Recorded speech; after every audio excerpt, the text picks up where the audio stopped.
The reading is taken from Acts chapter 18, verses 23 to 28.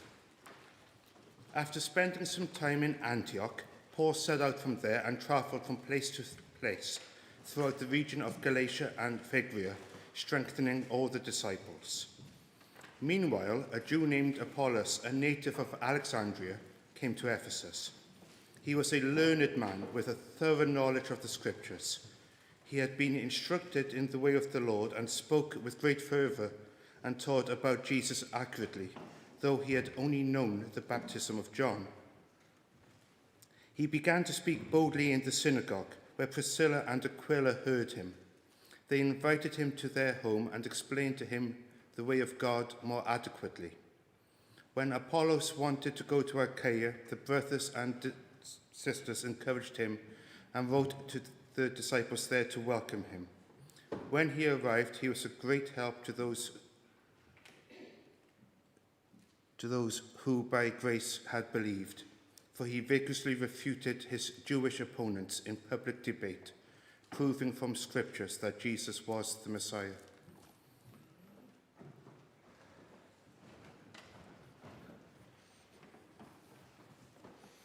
Great. The book of Acts is the sequel to Luke's gospel account, which tells the life of Jesus. And Acts, as a book, tells of all that Jesus continues to do. So this is about all that Jesus is carrying on doing.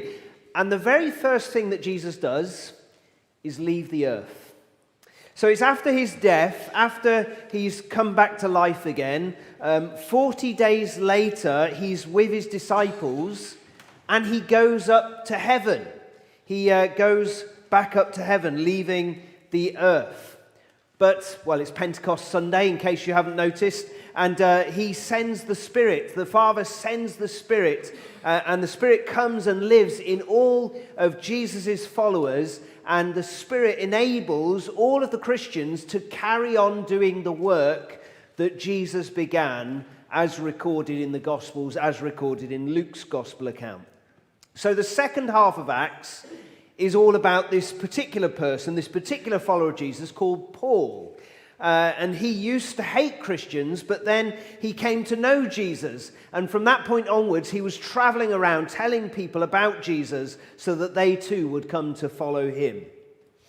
Now, in previous years, we've been looking at the journeys that Paul made, his first 2 journeys. He made 4 of them. If you missed those, and if you have a spare few hours, you can spend time catching up on YouTube if you really want to. But until the end of June, we're going to be spending time looking at this 3rd mission journey.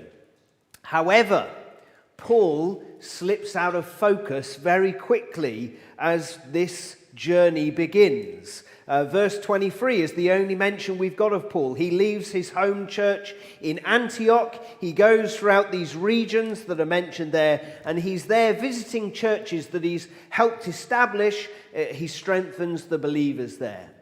And then in chapter 19, Paul comes back into focus. He turns up at Ephesus. But for this story for today, we're focusing on this chap called Apollos.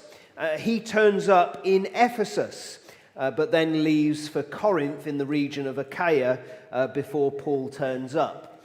In Corinth, this guy Apollos, he becomes quite significant. He gets mentioned in a letter that's written to the Corinthians that is also in the Bible. You can read about him there. But there are three key things that I think this teaches us in relation to the gospel. So let's get into those. The first thing for us is to know the gospel. Know the gospel. Apollos knew the gospel, and we are to know the gospel. Gospel isn't a word we use very often, is it? Except if we're in Christian circles. And so if we're new to Christian things, we may not be used to using the word gospel. We might not be sure what it means. But putting it simply, the word gospel means good news. The gospel is a message that is good news. Taking it further through this story, it gives us pointers on what the gospel is, and those are listed there. We know the gospel from the Scriptures about Jesus, believing by grace. So let's take those in turn. From the Scriptures. If you want to know what the gospel is, it's the Scriptures that will tell you. It's the Bible that will tell you.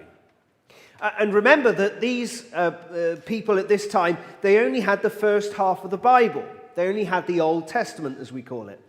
But the gospel is at the heart of all of the Bible, all of the Scriptures.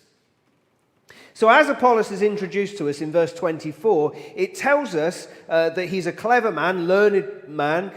He's got a thorough knowledge of the Scriptures. A thorough knowledge of the Scriptures. He hadn't just read some of it. He'd read it thoroughly. He hadn't just read it all. He's learnt its meaning.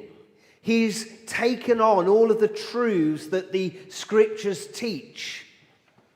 Yeah, yes, he had gaps in his knowledge. We're going to come on to those. He didn't know everything. Who can know everything that the Scriptures teach? But his knowledge of the Bible was thorough. I wonder if the same could be said of us.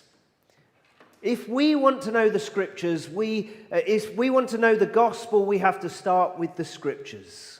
We get the gospel from the Scriptures. And so that requires for us to read the Bible and learn what the Bible teaches, to take it on board. So the gospel is from the Scriptures. The gospel is about Jesus. If you want to know what the gospel is about, it's about Jesus. It's not mainly about me. It's not mainly about my salvation, nor you and your salvation. The gospel is mainly about Jesus. He's the lead character. If the gospel was a film poster, he would have the starring role. And Apollos knew the gospel. He came to Ephesus in order to teach people the gospel. And specifically, as verse 25 makes clear, as he's explaining the gospel, he teaches about Jesus. He teaches fervently, but he teaches about Jesus, and he teaches about Jesus accurately as well.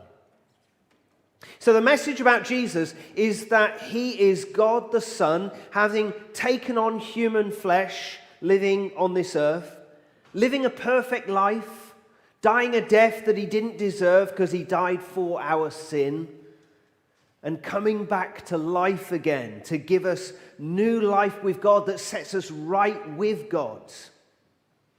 He has ascended to the right hand of the Father in heaven, and one day he will return to this earth to make everything new again, taking us who love him to be with him forever.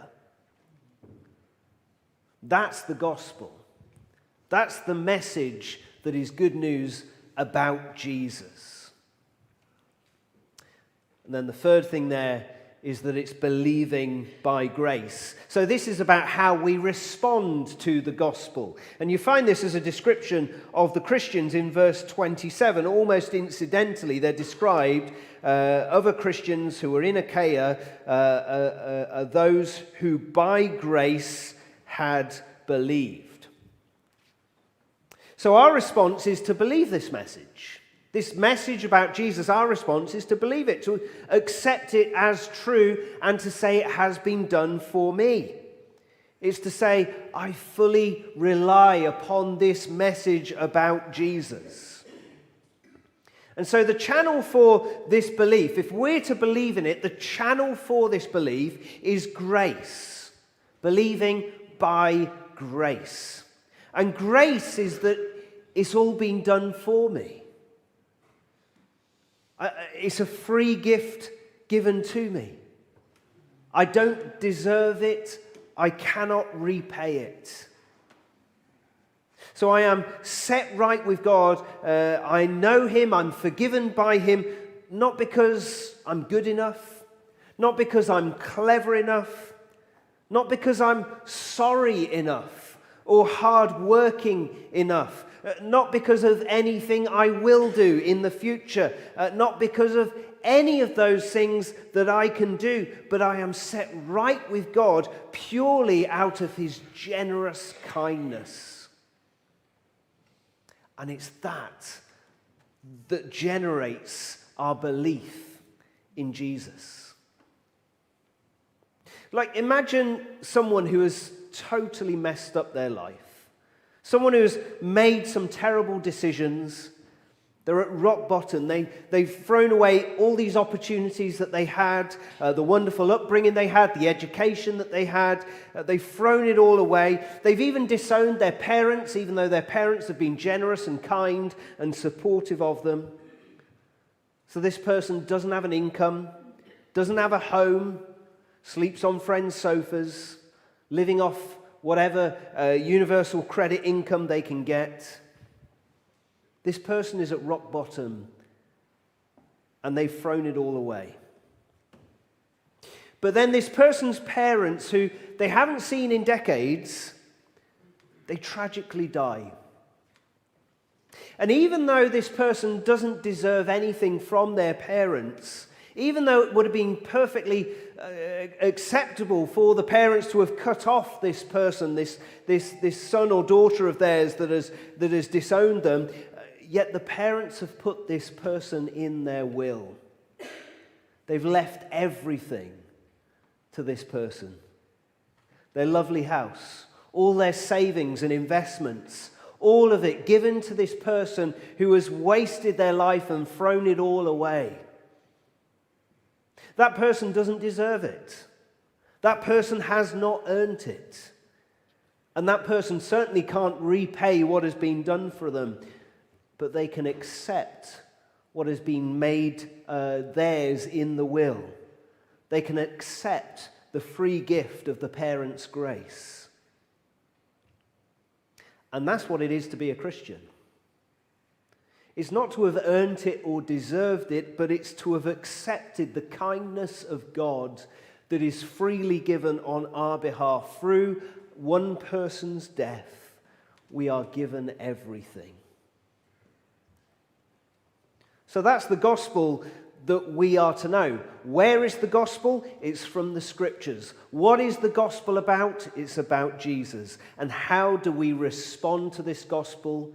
We believe by grace. And to know the gospel in this way is what it means to be a Christian.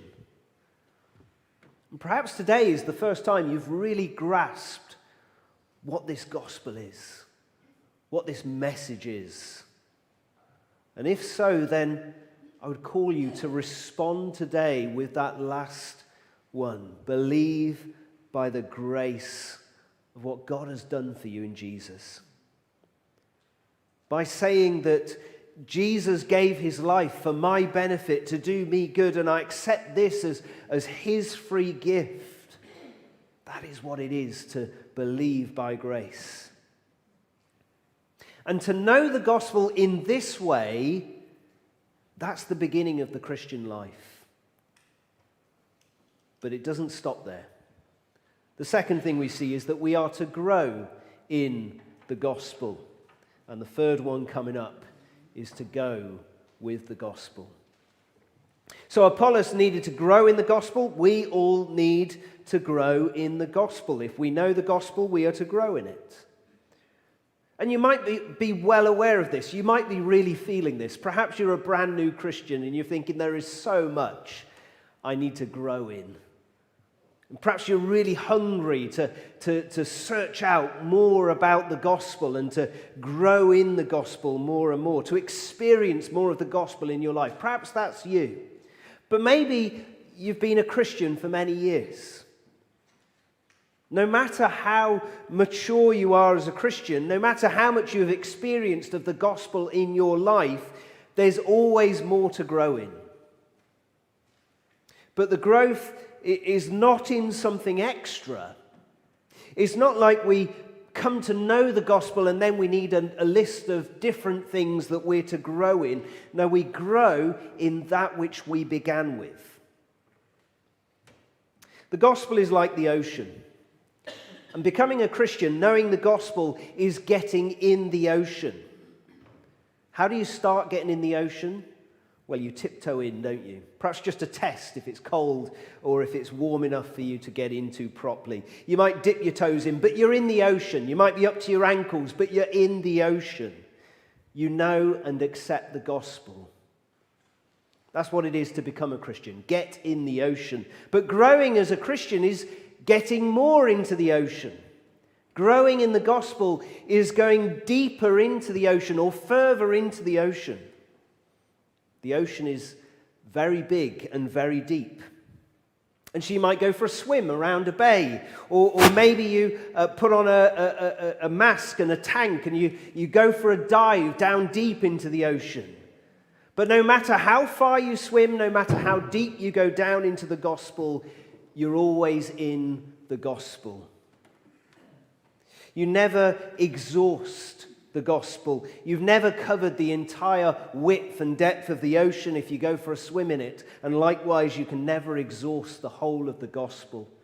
And so no matter how old you have been, how long you've been a Christian, you have never stopped growing in the gospel, or you should never stop growing in the gospel. There is always more to grow in. So we're to grow in the gospel. Back with the story to see this. Apollos, he is there sharing this message of Jesus in the synagogue in Ephesus. That was very often how the earliest Christians, they were mostly Jewish, the very earliest Christians, and so they would go to the synagogues, they would share the gospel. That's what Apollos does. And there, this Christian couple called Priscilla and Aquila happened to be there at the same time. And they meet, they hear Apollos, they hear what he's saying. These people who've been with Paul, by the way, as you can read in the early parts of chapter 18. And as they hear Apollos preaching, they realize he knows the gospel, he's teaching about Jesus accurately, but he doesn't know it all. He's got a few gaps in his knowledge. Now, it's clear that Apollos wasn't in major error because it says that he taught about Jesus accurately and he knew the scriptures. So he's not teaching heresy. He's not teaching major error. And if he were, then it would be perfectly right for Priscilla and Aquila to stand up in the middle of the meeting and call him out and correct him in front of everyone. But instead, they take him aside. They invite him into their home and very gently and carefully they instruct him about his inaccuracy.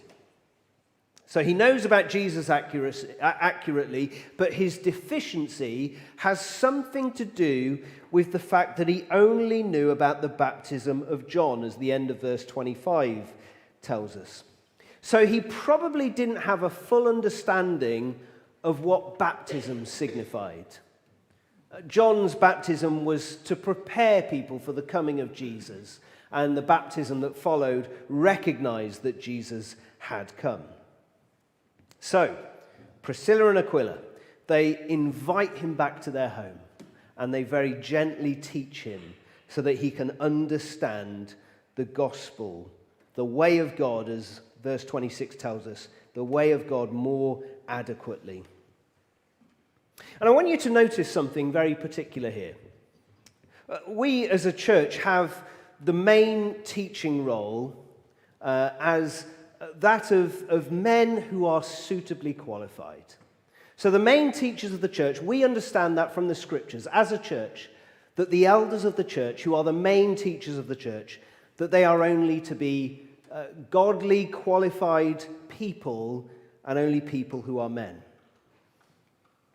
But I want you to notice here that Priscilla, the wife, is on par with her husband in teaching Apollos. In fact, it's interesting that her name is the one that comes first on this occasion. And the point I want to simply point us to is that there ought to be teaching roles for women.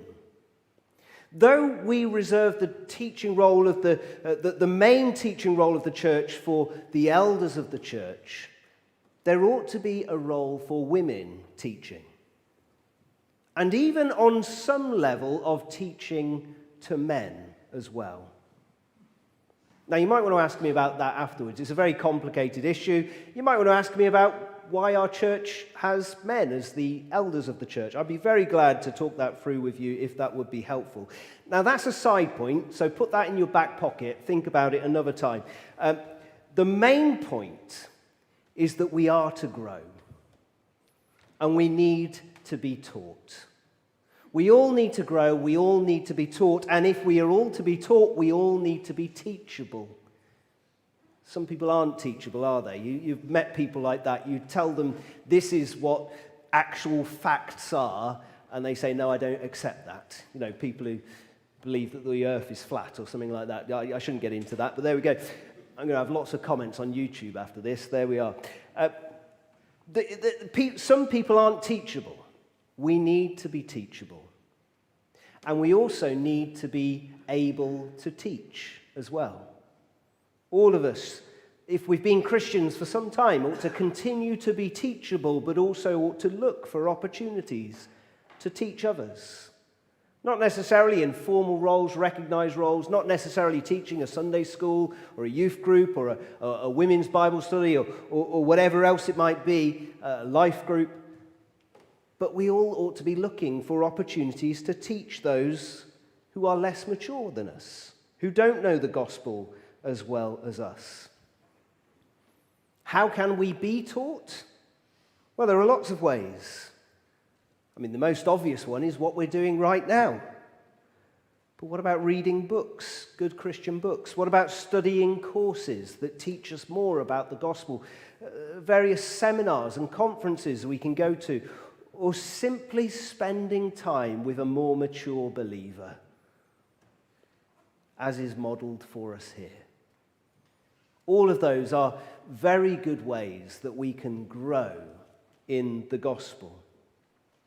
And as we grow in the gospel, two things happen. One, we are then better able to teach other people. If we have learnt the great truths of the gospel, then we can share those great truths of the gospel with our fellow believers so that they will then grow more in Christ as well. So if you're a mature Christian, if you've been a Christian for a little while now, more than just a couple of years, say, then who could you teach? Who could you draw alongside? So that's the first one, that if we grow, then that's one thing that can happen. The second thing that can happen as we grow is that we're better equipped to go with the gospel. Now, Apollos was already going with the gospel. So although he needed to be taught as well, he was already going. He was already sharing the message of Jesus. He was already concerned to tell as many people as possible about the good news of Jesus. But having been taught by this couple, he is then better equipped to then go. But you might want to ask the question, well, why should we go with the gospel? Why should we tell other people? And we tell other people because it is, by nature, good news. Last night on Facebook, I'm not on Facebook, but from what I gather, everyone in Crossakilliog was sharing good news. Or at least some, because some of you look puzzled by what's going on. There was a young lad who grew up in Crossakilliog Primary School, who was on Britain's Got Talent with a dance troupe. And Bruno Tonioli hit the golden buzzer so hard that he broke the buzzer. What good news! Someone from Crossakilliog with his dance troupe got the golden buzzer. And so everyone was sharing it because it's good news. It's wonderful news. And that's what we do. When there's good news, we share it. And we're very good at sharing good news on social media, Facebook, Twitter, Instagram, TikTok, whatever else it is. We share good news. It's good news worth sharing. And likewise, the good news of Jesus is very much worth sharing. If he has given me new life in him so that I could know God, so that I could believe by grace, if he has died for me. If he has ascended to heaven as the high king, bringing all things under his rule, that is good news. That is worth sharing. And Apollos gets that. He has come to Ephesus in order to share this good news. And then in verse 27, he's sharing it with, he's telling the other Christians in Ephesus that he wants to go on to Achaia, where Corinth is, and he wants to tell people about Jesus there as well. And these Christians in Ephesus, they say this is a really good idea. They send him off. They ask the other Christians to accept him and perhaps even support him. And he shares the good news with Jesus with the Jews that are in Corinth as well. As verse 28 finishes, he's drawing out the gospel from the scriptures again. He's proving from the scriptures that Jesus is the Messiah. He's making it all about Jesus. He's showing how it's all about Jesus. And likewise, we should have this enthusiasm to go and tell people about Jesus. We don't have to travel to another place in order to do that, though for some people God calls them to go on journeys like Paul did, like Apollos did, and travel to another part of the world and tell people about Jesus where they haven't heard about him before. God does that. God calls people to do that today. But he calls ordinary Christians like you and I as well to go where we are. To go in Cwmbran, to go in Newport or Abergavenny or Blackwood or the valleys, wherever else you are from, God calls us to go where we are with the gospel and share this good news with anyone who will listen to it. So, know, grow, go. Lots of rhyming going on there. And there's a real sense of progression to that, isn't there? And that's because there is progression to the Christian life as a whole. You know, one of the words that the Bible uses for the Christian life, we have it translated life, but the word is actually to walk. To walk. Because the Christian life is not a static standing still, but a constant movement. A constant movement forward. We had it 1, 2, 3, but this is perhaps more accurately what the Christian life is like. We begin by knowing the gospel. It has to begin there. That has to be our starting point. Because it's in knowing the gospel that we know God in the first place. By coming to know who Jesus is and what he has done, we believe by grace and we know the gospel. That's the start point of the Christian faith. But then we do those two things. We begin to grow and we begin to go. You don't have to wait till you've reached a certain level of maturity before you are qualified to tell other people about Jesus. If you know Jesus, you are qualified to tell other people about Jesus. In fact, often the youngest people, the youngest Christians are sometimes the best people at sharing the gospel because they've got that fresh enthusiasm. But as we go, we also continue to grow. We grow in order to go, but as we go, we also grow. Because as we share the gospel a little bit more, we understand it a little bit more, and we grow in what we're sharing in the gospel.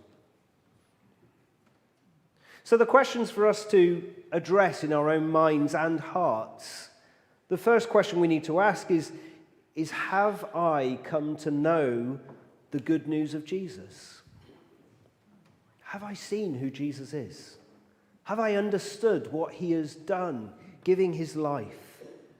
Have I responded by believing through the grace that is given to me? Do you know? Do you know the gospel? And if you do know, if you are a Christian, then the two questions for us to ask are we growing? Are we going? What will help you to do both? What will help you to grow in the gospel? And what is going to help you to go with the gospel?